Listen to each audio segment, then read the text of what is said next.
Hi everyone, welcome to the Darby Creek Diaries. I'm Gale Thompson, and today we're going to make something I made, probably 15-20 years ago. It is a pillow box. I'll have the template for you over at my blog, but it's also incorporating using the Gina K stencil wreath builder. First, we're going to make the background. I just put some random candy corn and Halloween sayings using Versa Mark ink. It's just a clear sticky ink. And what will happen is it doesn't put any color on it. It just leaves a little bit of a watermark. And it's just a very subtle background. So we didn't have it plain. But with my wild candy corn flower, I didn't want to have too much going on back there. So I just have it in my MISTI, and you just move it up. Keep moving it up until you get the page full. Now, like I said, I'm going to give you the template over at my blog, but this sheet of paper is a little over 6 inches wide, maybe 6 1/4 by 8 1/2 long, I believe. But it doesn't matter. We'll just trim off whatever excess we need. So I noticed I had some little spots that weren't full, so I just kind of plunked them on a little clear block, and you just fill in the space. You don't have to heat set this or anything. Ooh, I'm noticing my roots need color. So here's the Gina K stencil builder. I used the smaller one. There is one that's 4 1/2 by 4 by 4 and one that's 5 by 5. That's what it is. Now you have to be very careful because the stencil's thin. It kind of acts as a jig. So I already had been goofing around with this. So I'm just going to line it up. And if you ever do that, and boy, do I need color, it makes it a lot easier because you can just make these forever. But you got to be careful that when you're lining it up, you do fit it in perfectly. And the stencil's only a little bit thicker than the paper. But if it slides at all, it'll booger up when you're trying to do something this close. So now I'm using Gina K Amalgam Black ink. And I do like it. It is Copic friendly, which will come in handy later. Oh, I wanted to let you know the supplies are linked below. And I have picture links over at my blog. While I'm stamping this, though, I do want to explain a little bit about affiliate links. Lots of us use them. 99% of us pay for a service we go gather these links for your convenience.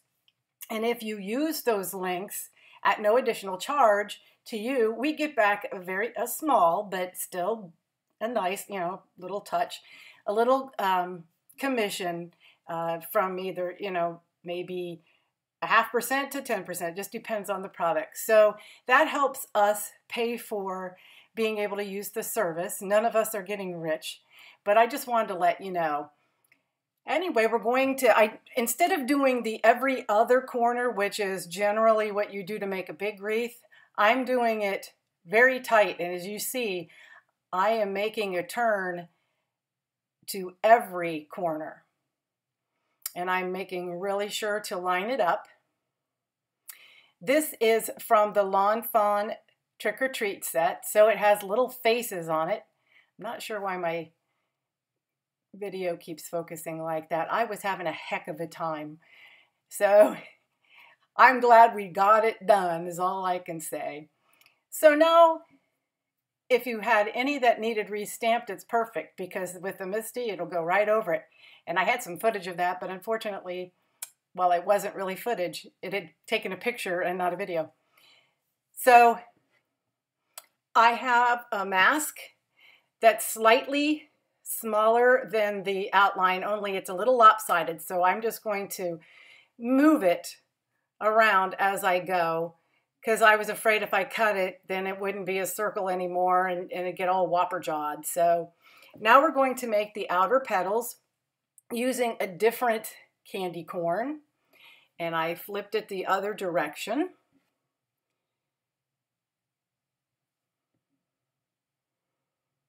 And this, once you get everything set up, you can crank these out all night long if you want. It's really super easy. You have to press a little harder when you have the mask because you want the ink to get right up to the mask. But if not, we can touch it up, no problem. I'll show you in a little bit. So now I'm just checking to make sure that my mask isn't too far over. Even though, like I said, if I have a gap, no biggie. Little black marker will go a long way. So we just keep stamping away. Boy, I don't know about you guys, but fall is just a flurry of activity around here. I apologize if I don't get videos out as often as I hope, because I do have a elderly mother in out of town that I go and see, and now I've got her dog. And I have a son in the Ohio State University Marching Band, and I work full-time, and I occasionally feel the need to kind of clean and do chores around the house, but not too often. So anyhow, now I've got my Copics. Now, if you'd notice, I am going I could have just smeared it all the way around, but I'm going in the individual little sections because it does change the color of your black ink a little bit. And so, hey, I'm a little bit OCD, so I went into each section individually. But it is tempting to just go right around the middle there. So now I'm going to fussy cut this. Now I have a scan and cut, but I personally like to fussy cut. It's kind of relaxing, gives me a little mental challenge. The main thing is to move the paper, not the scissors. Especially if you're going around curves. It is very, very helpful. And these are little cutter bee scissors that have nice little tips on them, so you can get in those corners. Now, unfortunately, I thought I was taking a video of cutting this out, but all I did was, there's a template that I had already cut out, and now I'm using a pouncing wheel to score this so it's easier to fold. This is Neenah 100-pound Desert Storm. So it's a little thicker than your regular paper. So I'm just showing you how I kind of just traced around, but you got to be careful with that thing because it likes to just run off on its own. And then I used a bone folder to make sure everything was lining up well. And if it didn't, I was going to make it line up well.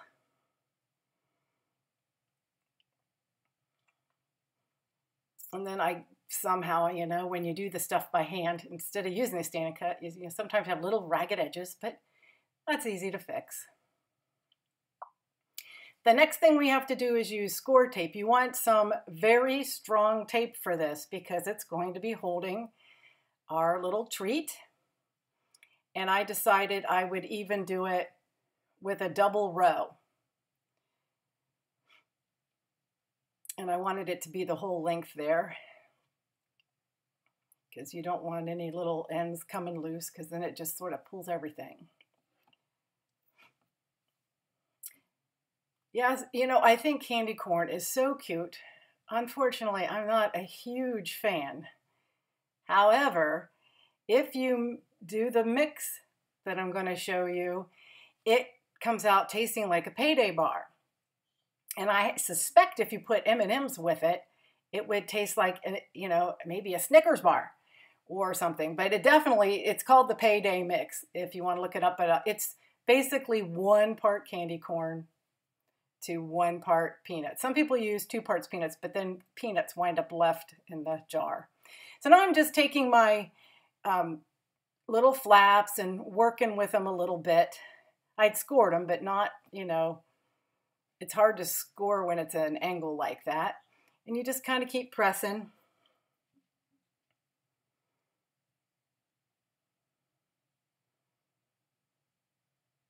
And you kind of just fuss with it a little bit. Now they don't have to shut perfectly because we are going to tie it closed. Now had I been thinking, which I wasn't, I would have put this candy corn flour on before I glued it or taped it shut. So now I get to see what I can do to get this to go through just the front of the holder. You know, I think I was so frustrated about my camera. Sometimes it's on video, sometimes it's on camera, and it seems to have a mind of its own because I double check it. So anyway, I'm going to just push this through, and we're going to, well, first I guess I need to make a little spot. I'm using a Tim Holtz ruler that has a centering side where it just starts at 0 and then goes off to either side, 1, 2, 3, 4. It's kind of a nice handy thing to have. So now I'm just going to poke and make this hole a little bit bigger. All that is a brad that I took a Sharpie, a black Sharpie, and made it black because I didn't have any black brads. It's kind of odd because if you saw my craft room, you'd think I would have it, but I didn't. So now I get to hook this in, but that part really wasn't that bad. It was just kind of making the hole that was a little difficult. So now I'm going to take a couple of 3 strands of, this is Lawn Fawn Candy Corn Twine, and I'm just going to kind of make a closure. Now this is the payday mix in a little treat bag. It is 1 part peanuts, 1 part candy corn, and I'm trying to get the air out because we're going to be stuffing it in here. Probably should have used a little less candy, but I wanted the bag to look somewhat full, and this will keep it fresh. And there you go. It's all in there. So we're going to wrap the baker's twine around, and I'm going to snip it off here in a second. And I just think that that is the cutest little twine. I'm just wrapping it around a couple of times to give it a little color over the Desert Storm. And then I'll just trim off the excess. And that paper behind the candy corn flower is from Doodlebug. It's Halloween. But I think it's just darling. And if somebody likes paydays, they will love this treat. So I picked up one of the candy corn stamps with my finger, and because I saw some blank spots and they were bugging me. So that's what I'm doing with Versamark ink. The stamp will just stick right on the end of your finger. So here is the finished product. I hope you enjoyed this video and that you will try to make it. It's super simple. And please visit my blog to get the templates. And come back and see me, and I hope you'll consider subscribing and commenting and liking and sharing with your friends. I'm going to post a couple of videos I think you might be interested in. And until next time, get something crafted and have a great week. Bye-bye.